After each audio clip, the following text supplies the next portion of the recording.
Olá, bem-vindo ao Sermão Online do dia 4 de setembro de 2022, primeiro domingo de setembro, não é? E nós vamos meditar na palavra do Senhor mais uma vez. Dessa vez nós vamos falar sobre o ciclo do mal. Exatamente, o ciclo do mal. O que será isso, né? Nós vamos meditar um pouquinho sobre essa ideia do ciclo do mal. Antes de nós começarmos a meditar na palavra do Senhor propriamente dito, vamos aos nossos recadinhos de sempre. Nós estamos nas redes sociais e você pode nos seguir tanto fazendo sua inscrição no canal Primeira Igreja Batista em Brodowski, nosso canal no YouTube, também pelas nossas páginas no Facebook, no Instagram, e também, se precisar entrar em contato com a gente, você pode fazê-lo pelo DDD 16 99461 1717. Esse é o nosso WhatsApp. Vamos meditar então na palavra do Senhor, falando sobre essa questão do ciclo do mal. Para isso, nós vamos meditar no texto de Eclesiastes 7, de 20 a 22. Eclesiastes 7, de 20 a 22, que diz assim: Não há uma única pessoa na terra que sempre faça o bem e nunca peque. Nunca escute a conversa alheia às escondidas. Pode ser que ouça seu servo falar mal a seu respeito, pois você sabe que muitas vezes você mesmo falou mal de outros. Vamos, antes de a gente continuar, orar ao nosso Deus, pedir a iluminação do Espírito Santo para esse momento. Pai querido, eu quero colocar diante do Senhor este momento, Pai, e eu quero te pedir, no nome de Jesus, que o Senhor nos abençoe, que o Senhor nos guarde, que o Senhor estenda a tua mão sobre a nossa vida, sobre o nosso coração, iluminando a nossa mente, o nosso coração, para que a gente possa entender as riquezas da verdade da tua palavra, Senhor Deus. Toma a minha vida nesse instante também, para que eu seja um instrumento usado pelo Senhor, assim como também nós te pedimos por aqueles que estão assistindo e vão assistir esse vídeo, Senhor. É no nome do Senhor Jesus que nós oramos, Pai amado. Amém. Ciclo do mal. Pode ser até um pouco chocante, né, falar de um negócio desse, o ciclo do mal, mas quando nós tratamos justamente daquilo que esse texto está falando, ele vai dizer, inclusive, que nós somos malfeitores e vítimas do mal. Para começar, porque não há, como diz o verso 20, uma única pessoa na terra que sempre faça o bem e nunca peque. Então, é da natureza do ser humano pecar. É da natureza do ser humano contribuir com o mal, infelizmente, né? E aí, quando a gente fala sobre isso, o texto, o verso 21 vai dizer que se a gente escarafunchar, a gente pode pegar gente falando mal da gente. Mas no verso 22 vai dizer, inclusive, que nós já falamos mal de outras pessoas. Isso quer dizer que os outros pecam contra nós, mas nós também pecamos contra os outros. E nisso nós vamos contribuindo com o mal e a presença do mal aqui na Terra, fazendo com que muitas vezes a gente seja a parte dos malfeitores que fazem o mal, e muitas vezes nós vamos receber o mal, sendo vítimas do mal na nossa vida. Pensa num quarto, né, num cômodo, onde tem algumas pessoas, vamos dizer assim, umas 5 pessoas, todas elas em um determinado canto do cômodo, com os pés mergulhados numa lama suja, né, num recipiente com uma lama suja. Imaginou? E aí eles não estão presos a esse recipiente, eles podem andar livremente na sala. Então, uma pessoa sai do seu ponto ali e vai para um outro lugar. E assim sucessivamente, com todas as pessoas Como é que vai ficar esse quarto? Esse quarto vai ficar sujo. Por quê? Porque todas as pessoas estão com os pés sujos e ao andar pelo quarto, sujaram o quarto inteiro. Nosso mundo jaz no maligno, como diz a Bíblia Sagrada. E quando nós falamos que o mundo jaz no maligno, nós contribuímos para que o mal circule no mundo. O ser humano, com a sua natureza pecaminosa, contribui com o seu próprio mal, despejando o seu próprio mal no convívio no mundo. Então, todos nós seres humanos contribuímos para que haja, né, um fluir de coisas más, malignas aqui no mundo. Mas também porque o mal está aqui no mundo, nós também somos vítimas deles. Então vamos supor que, pegar essas 5 pessoas da sala de novo, né? Elas andaram, sujaram tudo com essa lama suja, né? E de repente tudo vai ficando muito sujo, e as pessoas vão ficando mais sujas, mais frágeis, mais doentes. Por quê? Porque essa sujeira vai trazendo para aquela sala um local insalubre, né? Sem muita saúde, que não é um lugar bom para se estar. Mas assim, as pessoas vão ficando fracas, as pessoas vão ficando doentes, mas elas também contribuíram para esse negócio, né? Então elas são tanto vítimas do mal que existe aqui no mundo, quanto malfeitoras. Isso faz parte de ser pecador, de ter uma natureza pecaminosa, do qual nós contribuímos para que esse ciclo do mal aconteça, e então nós fazemos o mal e recebemos o mal, fazemos o mal e recebemos o mal. E eu não quero dizer com isso que é simplesmente um toma lá da cá. Né? Não, às vezes a gente é um bom trabalhador, por exemplo, mas recebemos o mal no sentido de sermos mal falados no nosso trabalho, quando nós não merecíamos receber nada nesse sentido. Então nós não estamos falando de um toma lá da cá. Às vezes nós somos bons funcionários, porém nós somos mandados embora, porque existem problemas econômicos no país. Não necessariamente o mal que recebemos é paga do mal que nós damos. Não necessariamente. Entende? É tudo uma rede. E às vezes a corda arrebenta do nosso lado, em algum ponto. Às vezes nós vamos fazer alguma coisa contra uma pessoa, e aí a gente contribui, prejudica essa pessoa, e a gente acaba não recebendo de volta por esse mal que fizemos, né? Mas recebemos de circunstâncias da vida outras questões malignas. Então, assim, não estou falando aqui de um toma lá da cá do tipo aquele que os amigos de Jó estavam tentando falar para ele: você pecou. Pecou terrivelmente, porque para você receber essa carga de coisas terríveis na sua vida, porque você pecou. Não necessariamente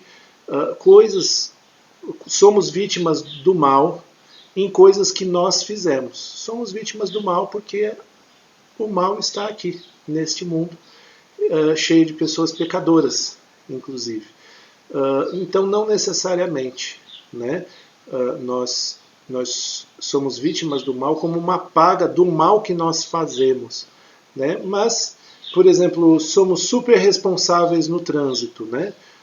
Porém, um motorista bêbado foi lá e pau! Nos puxou para um acidente de trânsito, né? Em que nós perdemos o carro, em que nós nos machucamos. Enfim, não necessariamente é uma paga pelo mal que nós fizemos. Mas, de novo, e espero que fique claro e que eu não seja mal compreendido, contribuímos com o mal no mundo. O mal está no mundo e, portanto, também sofremos porque o mal está no mundo. Esse ciclo, ele faz parte da nossa vida. Não importa como nós contribuímos com o mal, não importa como nós somos vítimas desse mal, o mal faz parte daquilo que está no mundo e, portanto, somos tanto malfeitores quanto vítimas desse mal. A outra ideia que precisamos entender, ou uma pergunta que precisamos fazer, é como quebrar esse ciclo. Tem alguma coisa que eu ou que você podemos fazer para quebrar o ciclo? Absolutamente nada. Não podemos fazer absolutamente nada, porque a partir do momento que nós somos pecadores, nós não podemos reverter nada com relação ao mal no mundo e nem ao mal como natureza pecaminosa na nossa vida. Não existe, não tem a mínima possibilidade. Mas, mesmo assim, não tem uma maneira? Claro que tem. Ela só não parte da gente. De quem ela parte? Ela parte de Jesus Cristo, aquele totalmente perfeito que fez a vontade de Deus em todas as coisas. Ele é essencialmente bom. Não existe pecado nele. Ele não contribuiu em nada com o mal e pagou o preço pelo nosso pecado. Ele sim, ele é aquele que pode quebrar o ciclo do mal no mundo. Quando ele voltar e quando ele vencer todas as coisas que são contra ele, né, o pecado, a morte, Satanás, e tudo estiver vencido debaixo dos pés dele, então esse ciclo não vai existir mais. Mas esse é um processo que tem sido um pouco mais longo. E a mensagem de salvação de Jesus Cristo tem entrado com poder na vida de pessoas, de famílias, de comunidades, de sociedades, ajudando a quebrar o ciclo, esse ciclo maligno no mundo. Mas, por enquanto, esse ciclo não está acabado. Um dia vai estar, mas não está acabado totalmente. Quem pode quebrar esse ciclo? Jesus Cristo de Nazaré. É Ele que pode quebrar esse ciclo no mundo e mais, é Ele que vai nos afastando desse ciclo vicioso de contribuir com o mal. Né? Então, é Jesus que pode fazer isso. Para Ele nos fazer isso, né? Primeira coisa, para Ele fazer isso conosco e agir em nós, primeira coisa que a gente precisa passar é por uma experiência de salvação com Jesus, onde nós vamos ser libertos da escravidão. Qual escravidão? A escravidão do pecado. Se antes nós éramos naturalmente pecadores, nós vamos ser libertos da corrente do pecado, nós vamos ser libertos dessa escravidão do pecado, e nós passamos a ser purificados, libertos, purificados, santificados. Que lindo, certo? Não somos mais escravos do pecado, somos santos, portanto não pecamos mais. Certo? Errado. A gente ainda peca. Não somos naturalmente pecadores mais. Deus não nos enxerga mais assim, depois que nós temos uma experiência de salvação com Jesus, porque nós fomos declarados justos pela justiça de Cristo. Mas nós somos santos que pecam. Infelizmente, no processo de santificação, nós vamos deixando, sendo purificados do pecado e ficando mais parecidos com Jesus. Mas isso é um processo. E, portanto, nós vamos nos afastando desse ciclo do mal de pouco em pouco. A partir do momento que nós vamos sendo santificados pelo poder que há no sangue de Jesus. Mas essa é a primeira coisa. Precisamos ficar libertos do pecado a partir da fé em Cristo Jesus, a fé que traz salvação. A outra coisa que a gente precisa entender, já que somos santos que pecam, a gente precisa se afastar do pecado. Sair correndo. parar de tentar achar que a gente é forte o suficiente para não cair em tentação, principalmente em coisas que fazem parte dos nossos desejos malignos, né? Então, por exemplo, quando vocês leem lá em Gênesis, né, lá pelo capítulo 39, a mulher de Potifar deu aquele agarrão em José, filho de Jacó, e falou assim, vem aqui, vem se deitar comigo. E o que ele foi fazer? Ele falou assim, não, vamos tomar um café primeiro, só um café tá bom. Não, ele saiu correndo porque a tentação estava batendo a porta. Então, muitas vezes a melhor estratégia para a gente se afastar do pecado é isso, é sair correndo. O Senhor Jesus disse assim, se o seu olho te faz pecar, arranca-o fora. Se a sua mão te faz pecar, arranca ela fora. Se o seu pé te faz pecar, arranca ele fora. E é claro que nós não estamos falando de uma linguagem literal, mas de uma linguagem simbólica. Ninguém aqui está falando de automutilação. Porém, precisamos ver o que é que Jesus está querendo dizer com isso. Ora, se seu olho te faz pecar, se aquilo que você vê te faz pecar, não olha mais. Se aquilo que você faz te faz pecar, não faça mais. Se para onde você vai te faz pecar, não vá mais naquele lugar. Isso tanto para coisas intrinsecamente malignas, né, como para coisas legítimas. Por exemplo, sei lá, se quadro de girassóis me faz pecar, então eu tiro o quadro, paro de ficar olhando para um quadro que me faz pecar. É pecado ter quadro de girassol? Não. Mas se, porventura, me fizer pecar, então melhor eu vender o quadro, dar embora e deixar quieto. É se afastar do pecado. É se afastar do pecado. Quais são as coisas que me atraem para pecar? Eu me afasto dessas coisas. Isso é uma coisa que a gente precisa parar para pensar. A terceira coisa que a gente precisa entender a gente precisa aprender sempre a perdoar e reconciliar. Isso quer dizer que quando pecamos, muitas vezes contribuímos com o mal, pecando, prejudicando pessoas.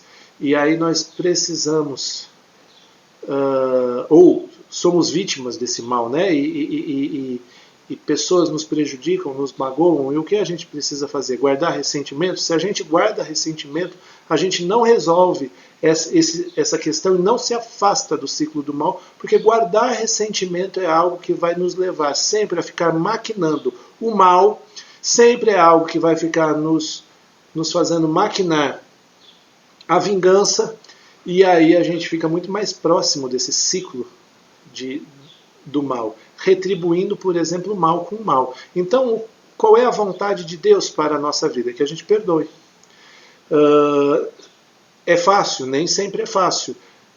Requer muitas vezes oração, requer muitas vezes que a gente lute em oração com Deus para que a gente receba dele possibilidade, poder para perdoar, porque nem sempre o nosso coração quer. Uma vez eu conversei com um adolescente que falou assim sobre um outro amigo dele, também adolescente. Eu odeio esse fulano. E eu falei para ele assim, mas cara, você acha que viver odiando fulano tá certo? Eu acho que não. Mas eu não quero parar de odiá-lo. Eu quero querer, mas eu não quero parar de odiá-lo. Eu falei assim, tá bom, já é um começo. Querer já é um começo. E isso é algo que a gente precisa colocar diante de Deus. Senhor, eu não quero perdoar aquele fulano. Senhor, eu odeio aquele fulano e eu não quero deixar de odiar aquele fulano, mas todo o querer e o efetuar vem de Ti. Então muda o meu coração para que eu queira perdoá-lo, para que eu queira deixar de odiá-lo. São coisas que a gente muitas vezes precisa colocar em oração e deixar Deus agir na nossa vida para que esse perdão aconteça e essa reconciliação aconteça no tempo certo. Agora sim, é o caminho que eu estava falando antes, né? Eu troquei. O pedir perdão e restituir. Esse é um baita de uma paulada no nosso ego, porque a gente não quer pedir perdão. O que a gente quer é dizer que a gente estava certo. A gente quer lutar para a gente ter razão. E mesmo quando a gente se propõe a chegar num lugar com um fulano lá que a gente ofendeu e dizer assim, eu errei. Logo em seguida, qual é a grande tentação? A grande tentação é a gente falar assim, eu errei, mas você também, olha o que você fez. Mas isso não é trabalhar com reconciliação, isso não é trabalhar com pedir perdão, isso é tentar lutar de alguma forma, de uma maneira talvez um pouco mais light, ou não, com eu tenho razão e ponto, acabou. Né? Então a gente precisa muitas vezes parar de ter razão e começar a pedir perdão e reconhecer quando a gente erra com outras pessoas, quando a gente peca contra outras pessoas. O que é que o Senhor Jesus vai dizer no Sermão do Monte, lá em Mateus? Ele vai dizer, se você estiver com a sua oferta no altar, que oferta é essa? É aquela oferta em dinheiro que a gente dá lá na igreja? Não, nós estamos falando de um sistema de ofertas do Antigo Testamento aqui. Você está com o seu animalzinho perto do altar, o sacerdote vai pegar seu animal e vai sacrificá-lo como culto ao Senhor. Você está com a sua oferta ali perto, e aí você lembra que alguém está magoado com você, você deixa a sua oferta ali paradinha e vai primeiro se reconciliar com essa pessoa. Vai se acertar com essa pessoa. Pedir perdão e reconciliar-se é de suma importância nesse processo de a gente se afastar do mal. E a gente não pode varrer a sujeira para debaixo do tapete, fingir que nada está acontecendo, dizer assim, o fulano está magoado, ele que venha falar comigo, e aí a gente presta um culto a Deus como se nada estivesse acontecendo. Mas está, e Deus sabe disso. Deus sabe disso. Então, nós precisamos aprender a pedir perdão. E não só a pedir perdão, mas a restituir. Algumas vezes a gente prejudica as pessoas e a gente precisa restituir. A gente quebra coisas e a gente precisa pagar. A gente erra com essas pessoas e precisa ver se existe um jeito de compensar isso, né? Magoa pessoas, fere pessoas, e precisa ver se existe um jeito de compensar isso. Às vezes não tem jeito de compensar, mas às vezes tem. A gente precisa parar para entender exatamente isso, se existe jeitos de a gente compensar aquilo que a gente prejudicou das outras pessoas. Olha que interessante, quando a gente fala de Zaqueu, né? Zaqueu, ele pensou exatamente isso. Zaqueu era um homem corrupto, era um homem que defraudava as pessoas e por isso tirava dinheiro delas mais do que era devido de acordo com a tabela de impostos do Império Romano. E quando ele se arrepende, ele pensa nas pessoas que ele prejudicou. E ele diz para Jesus assim, se eu defraudei alguém, eu quero restituir 4 vezes mais. Não só devolver o dinheiro que eu roubei dessa pessoa, mas também restituir ela 4 vezes mais do que eu roubei dela.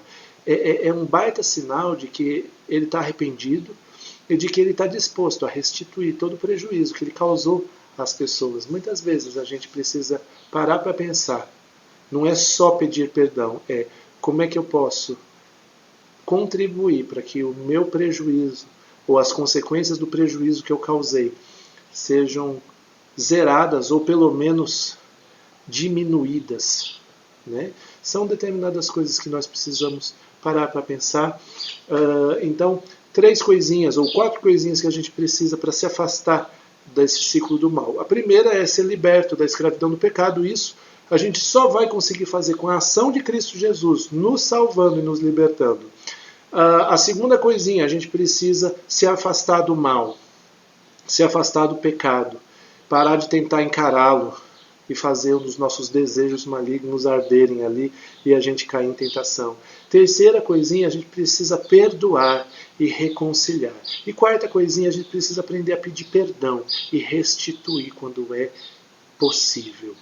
Vamos orar nesse instante? Pai querido, eu quero colocar diante do Senhor a nossa vida e quero te pedir que o Senhor nos ajude a nos afastarmos desse ciclo do mal, para que a gente possa, dia após dia, contribuir muito mais para o bem, de acordo com a tua graça, de acordo com a tua transformação, porque somos criação sua, criados para as boas obras em Cristo Jesus, e queremos ser, portanto, agentes de boas obras em Cristo Jesus, Pai. Por isso, ajuda-nos, Senhor, a viver a realidade dessa libertação, nos afastando do pecado, perdoando aqueles que nos ofendem, pedindo perdão àqueles que nós ofendemos e restituindo aquilo que nós prejudicamos, aqueles a quem nós prejudicamos, quando é possível fazer isso, Pai. Nós te pedimos isso no nome santo e no nome bendito de Jesus Cristo. Amém. Amém, queridos. A semana está começando e, portanto, vão ao longo dessa semana para serem bênção no mundo ao redor de vocês, às pessoas ao redor de vocês, não contribuindo com esse ciclo do mal, muito pelo contrário, sendo agentes da graça de Deus aonde quer que vocês vão. Que Deus abençoe cada um de vocês. Uma boa semana.